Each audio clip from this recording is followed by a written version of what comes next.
Amém. Daniel, capítulo 1, diz assim: No ano terceiro do reinado de Joaquim, rei de Judá, veio Nabucodonosor, rei da Babilônia, a Jerusalém e a sitiou. E o Senhor entregou nas suas mãos a Joaquim, rei de Judá, e uma parte dos utensílios da casa de Deus. E ele os levou para a terra de Sinar, para a casa de seu Deus, e pôs os utensílios na casa do tesouro do seu Deus. E disse o rei a Aspenaz, chefe dos eunucos, que lhe trouxesse alguns dos filhos de Israel, da linhagem real e dos príncipes, jovens em que não houvesse efeito algum, de boa aparência, instruído em toda a sabedoria, doutos em ciência e entendidos no conhecimento, e que tivessem habilidades para assistir no palácio do rei, e que eles ensinassem as letras e a língua dos caldeus. E o rei lhes determinou a porção diária das iguarias do rei e do vinho que ele bebia, e que assim fossem mantidos por 3 anos, para que no fim deste tempo pudessem estar ali diante do rei. E entre esses se achavam os filhos de Judá, Daniel, Ananias, Misael e Azarias. E o chefe dos eunucos lhe pôs outros nomes: Daniel, o nome de Beltazar, Ananias, o de Sadraque, Misael, o de Mesaque, e Azarias, o de Abidnego. E Daniel propôs no seu coração não se contaminar com a porção das iguarias do rei, nem com o vinho que bebia. Portanto, pediu aos chefes do eunuco que lhe permitisse não se contaminar. Amém. Amém. Texto muito conhecido, né? Eu quero falar sobre ele. Eu vou tentar não repetir o que todo mundo fala, mas se Deus quer falar alguma coisa, eu tenho certeza que Ele sempre traz algo novo, porque as maravilhas dele se renovam a cada manhã. E de cada texto da Bíblia, eu acho que pode sair milhões e milhões de pregações pela glória de Deus e não pela sabedoria do homem. O texto começa com a narração do sítio em Jerusalém. Então a Babilônia, que na Bíblia representa o mundo, e o pior do que tem no mundo, vai lá e sitia Jerusalém, a casa do Senhor, a casa de Deus. E o mundo cerca a casa de Deus, até que em algum momento Jerusalém cede e permite que a Babilônia entre, e que arranque da casa de Deus os utensílios de maior valor da casa de Deus, e tire esses utensílios do serviço de Deus e leve até a Babilônia para o serviço do Deus da Babilônia. Deus permite que isso aconteça e entrega o rei nas mãos do rei da Babilônia. Mas então o rei Nabucodonosor, que já tinha levado os utensílios da casa de Deus, ele olha para os filhos de Deus, para príncipes, ele diz, porque são filhos de reis, ou filhos de um rei, e ele fala para que se separe também entre eles os melhores para o seu serviço, como se fossem utensílios, como se fossem copos, ou candelabros, ou castiçais, ou bandejas de prata. Ele fala que quer separar também esses.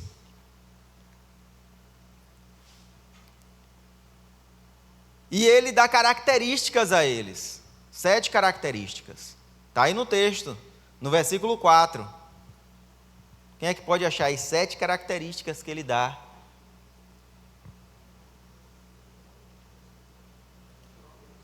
Jovens, já falaram primeiro aí, jovens.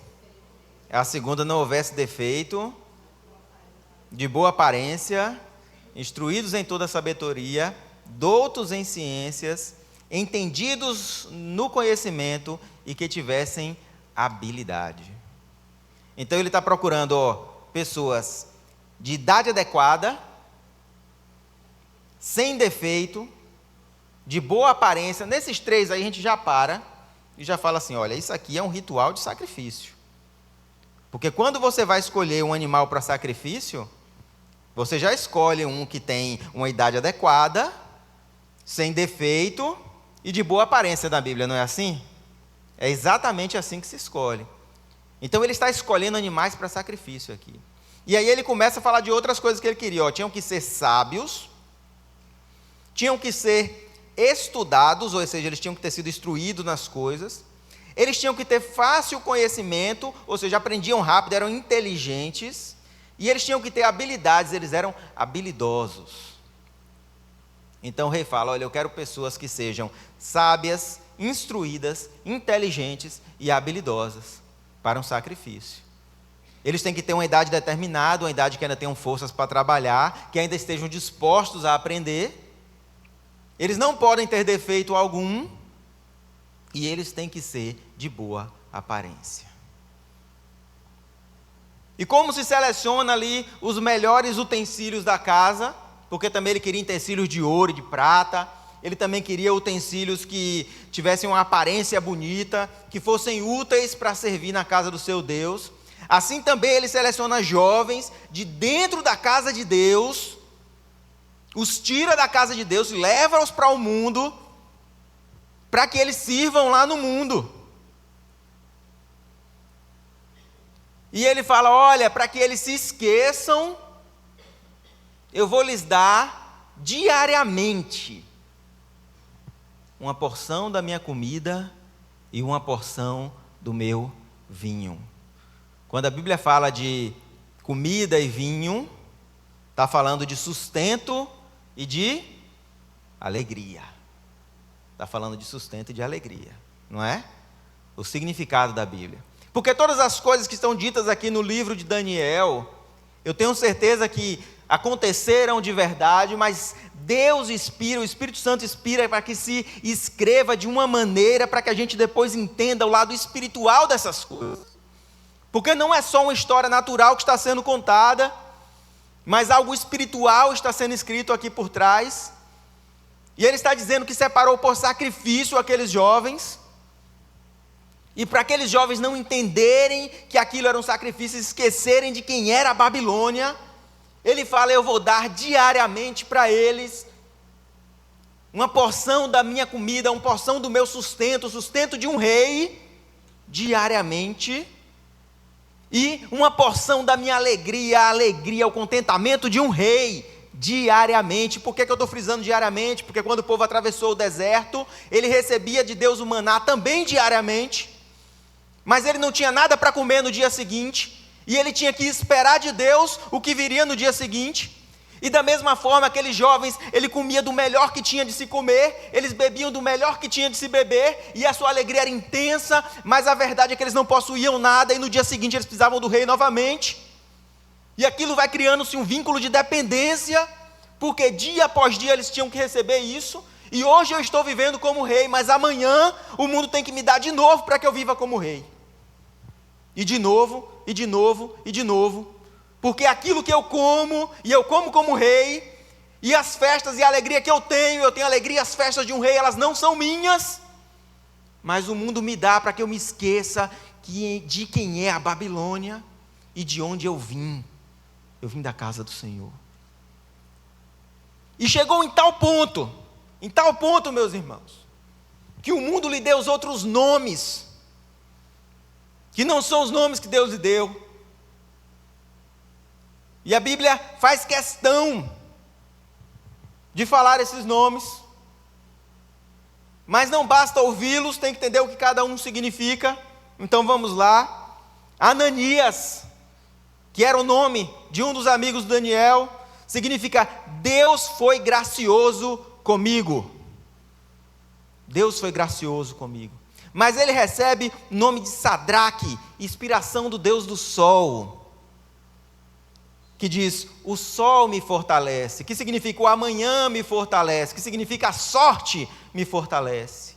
Então se tira um nome cujo significado é Deus foi gracioso comigo, e coloca-se um nome que significa favorecido pela sorte, favorecido pelo sol. O significado disso é muito forte.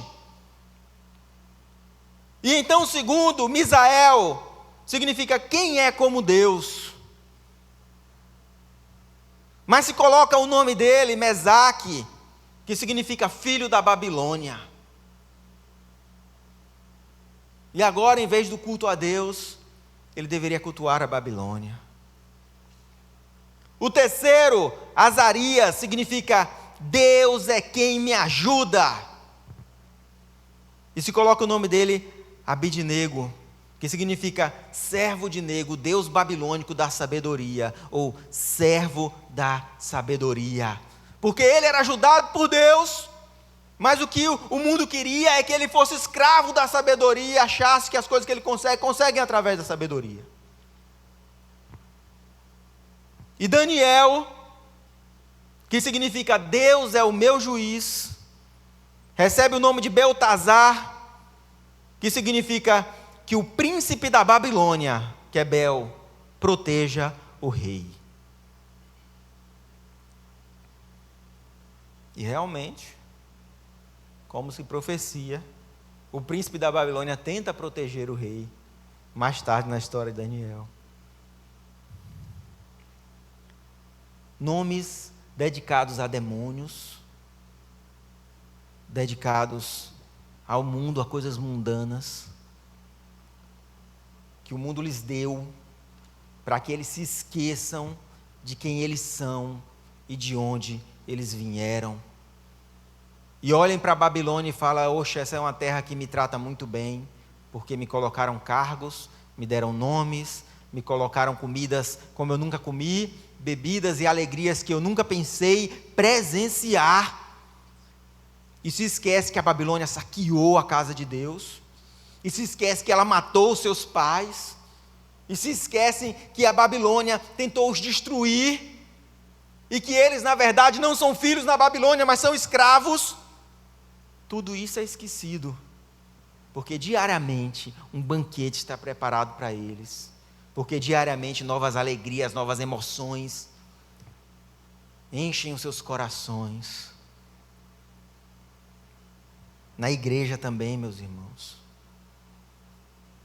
aqueles que Deus chamou de adorador, e o mundo chamou de celebridade, de artistas.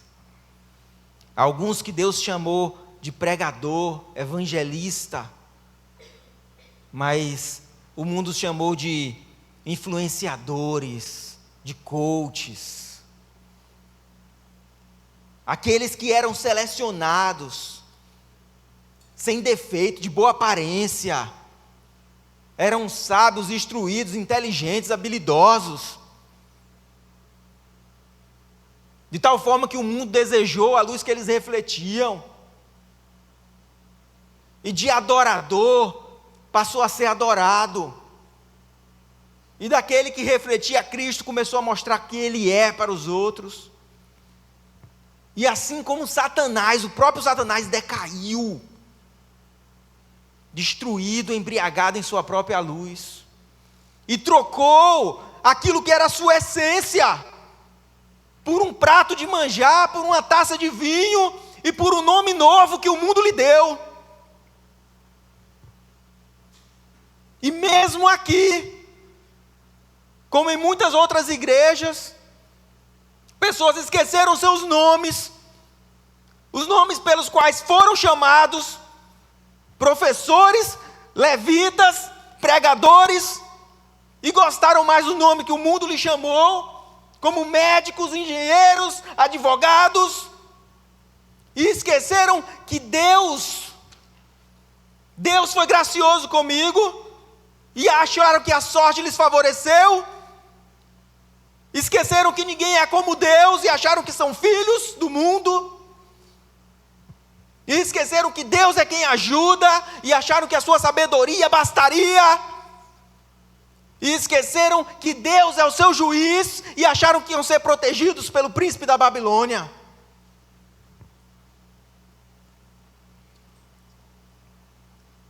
E por que isso? Porque eles não estão cometendo pecado algum.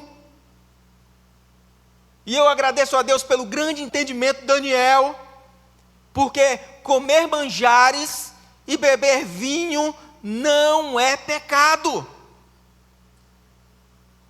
Mas Daniel fala: eu não vou me deixar contaminar com os manjares do rei e com o vinho do rei.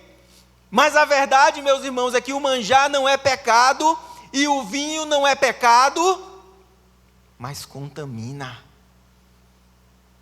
Contamina. A palavra de Deus diz: nem tudo lhe é lícito, mas nem tudo lhe convém. Quem tem te dado os teus presentes? Quem tem te dado? Quem tem te dado as coisas que você se deleita? Quem tem te dado o teu sustento? Porque ainda que o teu sustento seja o sustento de um rei, ainda que o teu deleite seja muito grande, se não vem de Deus, não é para ti. Lembra de quem tu é, da tua essência, do nome que Deus te deu. Porque Ele te deu um nome. Aqui dentro, tu tem uma missão, tu tem um propósito, tu tem um ministério. E talvez os outros que estavam ali pensaram: ora, comer dos manjares do rei não é pecado e não é mesmo. Sentir as alegrias do mundo da Babilônia em forma de vinho não é pecado e não é mesmo. Porém, o coração de Daniel estava fechado para essas coisas, porque ele propôs em seu coração não se contaminar com elas. Enquanto os outros foram lá de coração aberto.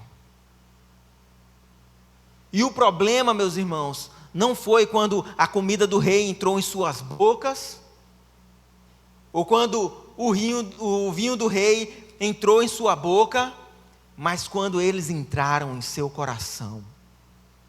Foi aí, neste momento, em que se gerou a raiz do pecado neles. Nesse momento em que eles começaram a olhar para a Babilônia, que tinha invadido seu país, destruído o seu povo, que queria exterminar o povo de Deus, e falou: olha, quer saber, a Babilônia não é tão ruim assim. A Babilônia não é tão desagradável assim. Não, mas também tem muita coisa boa no mundo. Não, tem muita coisa legal aqui no mundo.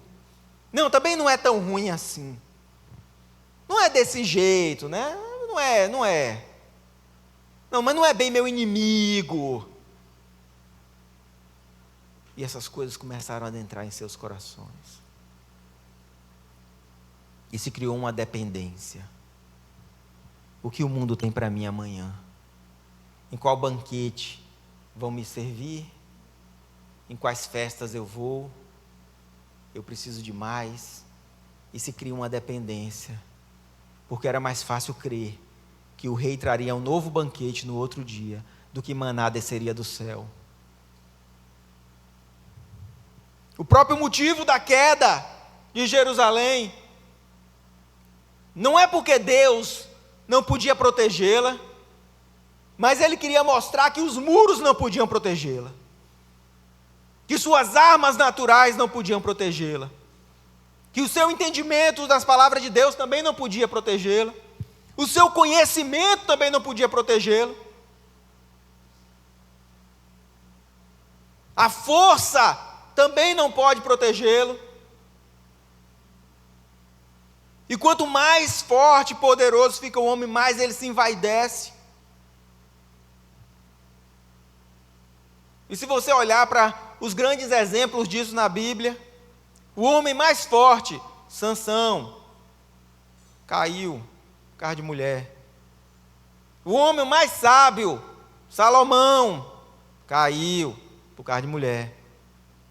É brincadeira um negócio desse? Adianta o homem ser forte e sábio, se ele não vigiar com mulher?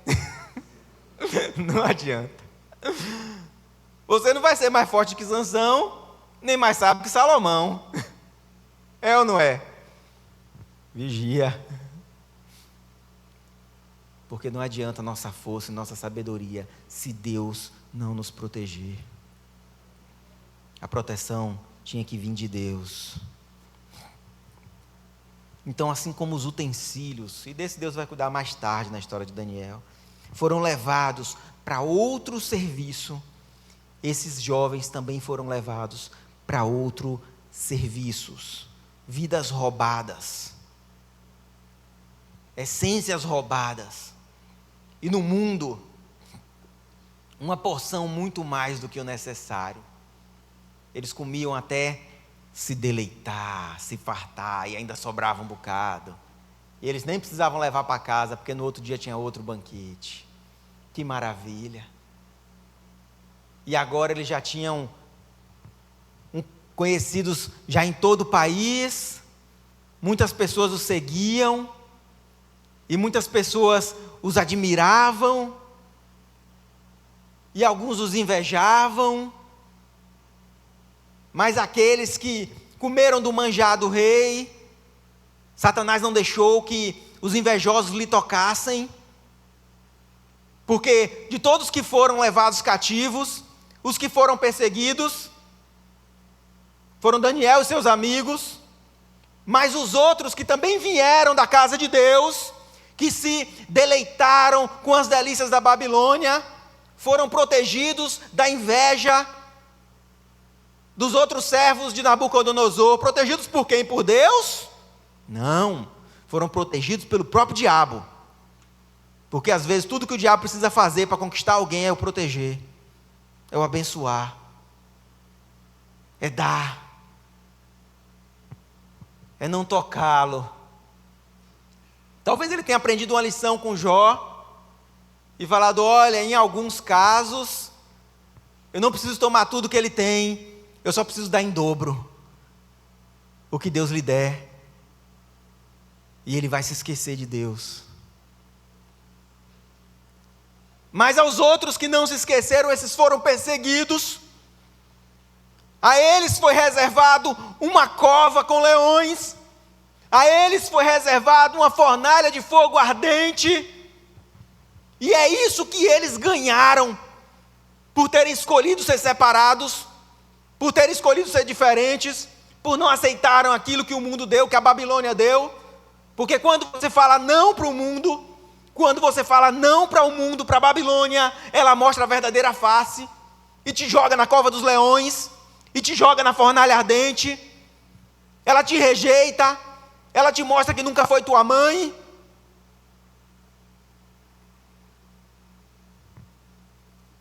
Porque o que a Babilônia fazia com eles, e o que faz com muitos que são chamados crentes, é engordá-los para o abate, como na história da bruxa de João e Maria. Doce todo dia. E quando não quiseram mais, a Babilônia falou: vocês não me servem, e preparou para eles ciladas. Oh, meu irmão, mas Deus é fiel. E o rei falou para Daniel: Daniel, eu não quero te jogar aí na cova, porque eu gosto muito de você. E ele era rei. Mas ele falou assim: ó, mas são as regras da Babilônia. São as regras do mundo. E mesmo eu sendo rei, eu vou ter que te sacrificar por causa das regras do mundo. Porque eu, como rei do mundo, sigo as regras do mundo.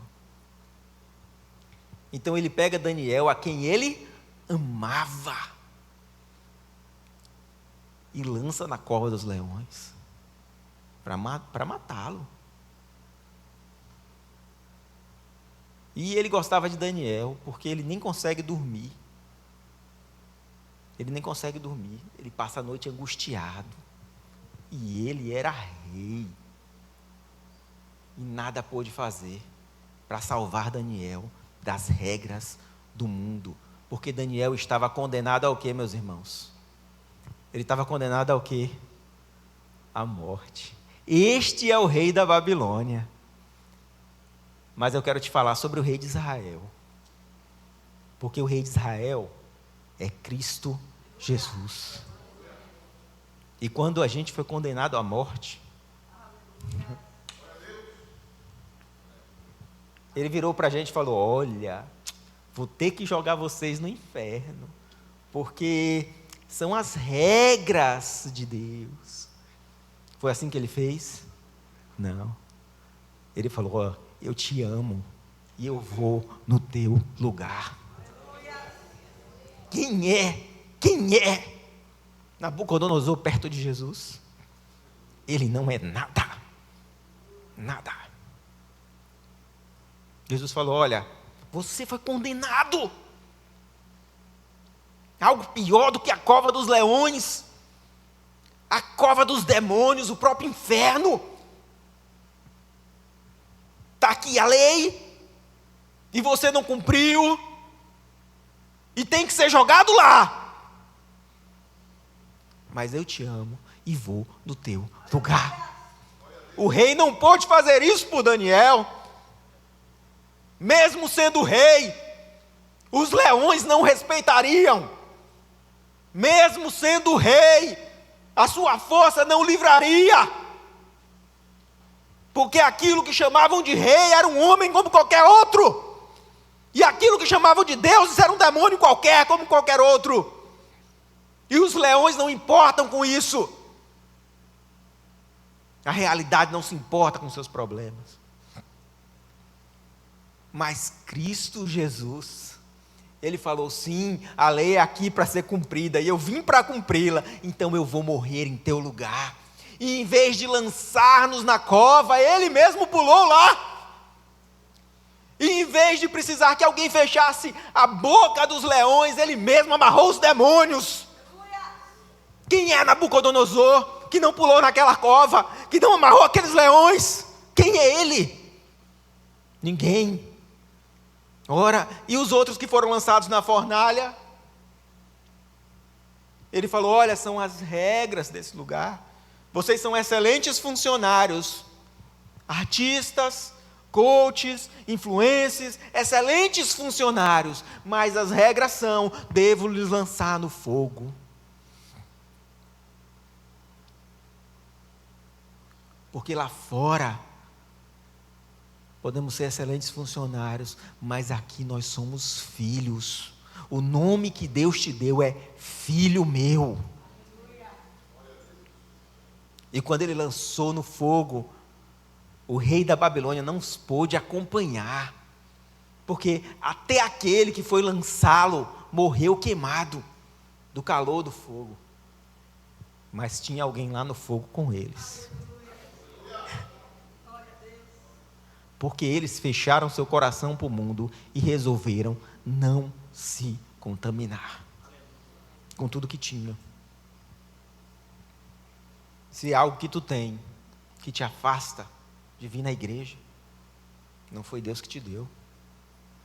Se tem algo que tu tem, que te faz perder o teu momento de intimidade com Deus, não foi Deus que te deu. De novo, meus irmãos, manjares não é pecado, vinho não é pecado. Mas o teu coração tem que estar fechado para as coisas do mundo. É uma opção. Propôs em seu coração não se contaminar. E na fornalha, no fogo ardente, quem estava lá com eles? Cristo Jesus. Quem é Nabucodonosor perto dele? Quem é o príncipe da Babilônia perto dele? Quando o príncipe da Babilônia impede que a mensagem chegue até Daniel, Deus manda o seu anjo Miguel derrotá-lo. E acontece uma batalha celestial. E ela dura quantos dias mesmo, pastores? Lá fala na Bíblia 12, né? 20 dias? 21 dias, 3 semanas. Né? A Bíblia fala de preparação, é sempre o número 3, né? Vai ver que Daniel foram 3 anos aqui que ele quis se preparar. Jesus ficou 3 décadas adormecido, né? Como homem, e depois 3 anos de ministério. São tempos. 21 dias de luta, de batalha. Porque o rei da Babilônia impediu o caminho do anjo. Mas quando o exército de Satanás e o próprio Satanás se levantaram contra Deus, em quanto tempo Jesus os destruiu? Em 1 milésimo de segundo. E não era só o rei da Babilônia, era ele, todos os seus irmãos amaldiçoados e o próprio príncipe das trevas, em toda a sua glória.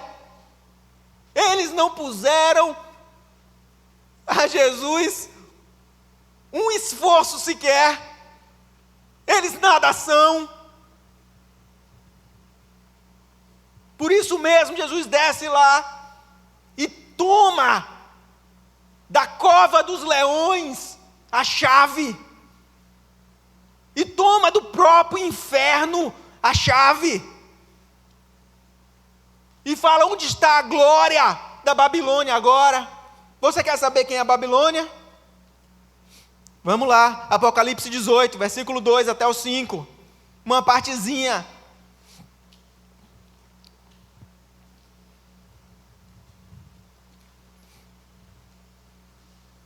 Já vou terminar.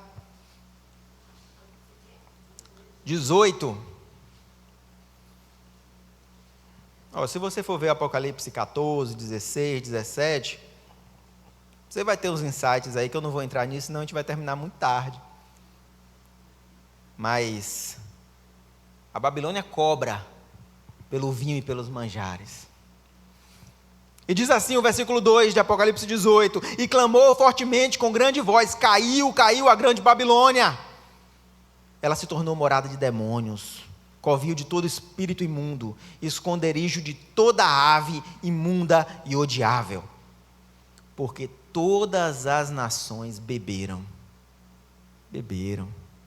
Olha aí o vinho oferecido. Da ira da sua fornicação. Os reis da terra se fornicaram com ela. Aí está falando da parte da alegria, do vinho. Agora vai falar da parte do alimento. E os mercadores da terra enriqueceram com abundância com as suas delícias. Olha aí o vinho e o manjar da Babilônia. E ouvi outra voz do céu que dizia: sai dela, meu povo, sai dela, para que não sejam participantes dos seus pecados, para que sobre vocês não venham as suas pragas, porque os seus pecados se acumularam até o céu, e Deus se lembrou da iniquidade dela. A Babilônia vem da raiz do nome de Babel, é ou não é? Eles queriam construir uma torre até os céus, para alcançar a Deus. E eles construíram essa torre de tijolos, até no ponto que Deus embaralhou as línguas, e você conhece a história. E agora, como desdém, o anjo que vai profetizar isso, ele fala assim: olha, os seus pecados se amontoaram como uma torre e chegou até o céu. Dizendo para a Babilônia: vocês não conseguiram chegar até o céu com tijolos, mas os seus pecados chegaram até aqui. E agora que vocês queriam se encontrar com Deus, vão vê-lo face a face. É isso que o anjo está falando, é um desdém. É assim, vocês não queriam tanto se encontrar com Deus? Então beleza, vamos lá agora, vocês vão se encontrar com Deus, mas vocês não vão gostar do que vai acontecer não, porque vocês não chegaram aqui pelos seus esforços como vocês pensaram, e também não chegaram aqui pela porta da frente como Jesus abriu para muitos de nós, mas vocês chegaram aqui irritando ao Senhor com o acúmulo dos seus pecados, até que se gerou uma torre que chegou até o céu como vocês queriam. É isso que o anjo está falando para eles.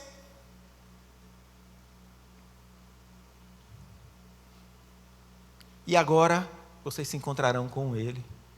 E que triste fim, meus irmãos, daquele aliado à Babilônia, que comeu de sua comida e bebeu do seu vinho.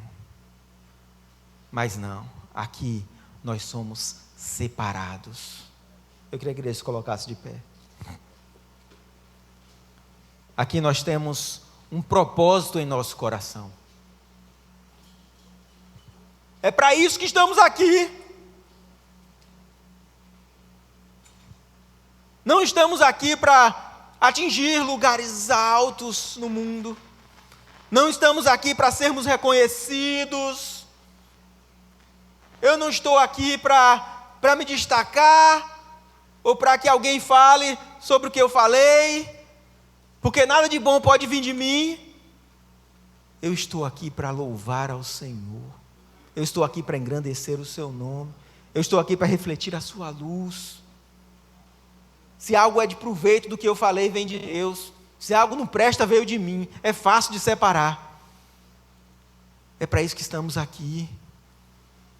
O nome que Deus nos deu, adoradores, obreiros diáconos, pregadores, evangelistas, professores da palavra. Esses são os nomes que Deus nos deu. Não vos deixe enganar pelo nome que o mundo lhes dá. Feche o seu coração para essas coisas. Faça como Paulo, que falou: tudo que eu aprendi lá fora, eu considero como esterco, comparado ao que Deus tem para mim. Tudo que eu vejo não enche meus olhos. Aquelas belas paisagens do Instagram,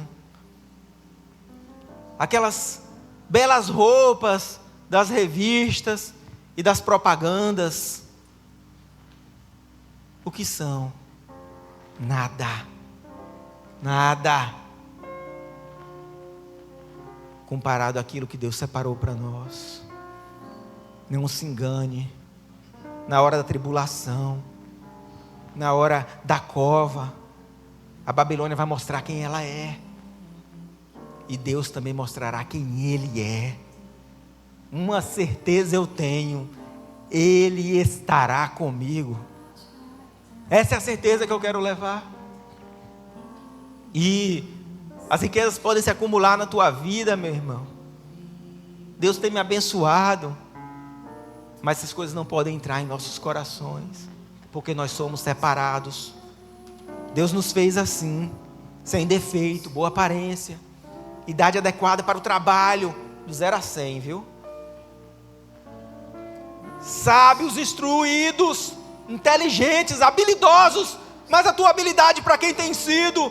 Tem servido a Deus ou tem servido na Babilônia? Se tu é um jarro, aonde tem derramado o azeite que há em ti? Aqui na casa de Deus ou lá fora? Se tu é um copo, a quem tem saciado a sede? Se tu é um prato, a quem tem saciado a fome? Se tu é um candelabro, onde tem iluminado? Onde está, pois, a tua luz? Porque alguns dos utensílios foram arrancados, mas aquele não era o lugar deles. Em algum momento Deus vai escrever nas paredes para que todos vejam.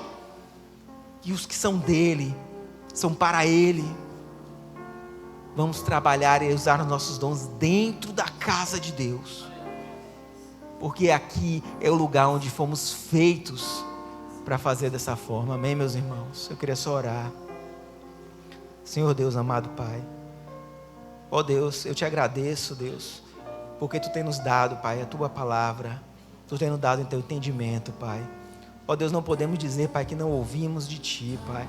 Ó Deus, não podemos dizer, Pai, que não vemos claramente, Pai, as ciladas do mundo, Pai. Então eu só te peço, Pai, que proteja o nosso coração, porque a Tua palavra diz que se tem algo que deve ser guardado, que se guarde o coração, Senhor. Ó Senhor, guarda o meu coração, guarda os corações dos que aqui estão presentes, Pai, para que podemos permanecer santos e preparados, Pai, porque na hora certa, Pai, estaremos dispostos a trabalhar para Ti, Pai. Que possamos vir aqui para entregar não só oferta, Senhor, mas que nossos dons, que nossos talentos possam ser entregues aqui na casa do Senhor, conforme era o Teu propósito, conforme era a história que Tu escreveu para nós. Oh Deus, tenha misericórdia daquele, Pai, que levou os seus dons para fora e fez disso proveito próprio, Deus. Traga os Teus filhos ao Teu aprisco, Pai, e nos guia pelo caminho correto, estreito, mas na Tua presença. É o que eu te peço em nome de Jesus. Amém.